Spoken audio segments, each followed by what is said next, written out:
Hello, I'm Swervy and I'm a Radiant mental coach and analyst. And today we're going to talk about the first law of the inner game. The law of presence. Performance increases as thoughts decrease. It means that your best mechanical and decision-making performance in Valorant happens when your mind is quiet, not when it's actively narrating, judging or calculating every microaction. This law was made by Galway in his book The Inner Game of Tennis, where he talks about the mental side of tennis, which can be applied to any sports. Panic, anxiety and overthinking happens because your brain is not in the present moment, and you're telling yourself to not miss and think about past mistakes. This causes interference, P equals P minus I, which means your performance is your potential minus the interference. So when you're overthinking, it's fighting against your flow state and mechanics, creating interference. Once overthinking, self-commentary, anxiety about outcome goes quiet, your trained aim, muscle memory and game sense take over, and it will perform at a higher level than conscious effort ever could achieve.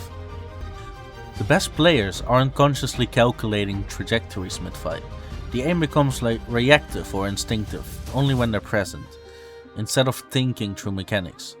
Hesitation or over-analysis, like what if they're holding an angle, or what if I die, or I need this for stats, these tends to get you killed.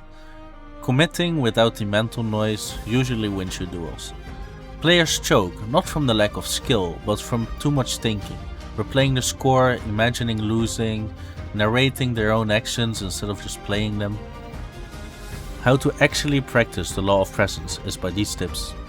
Having a pre-round routine to quiet mental chatter, like take a deep breath, make a brief reset, rather than reviewing every single mistake mid-game.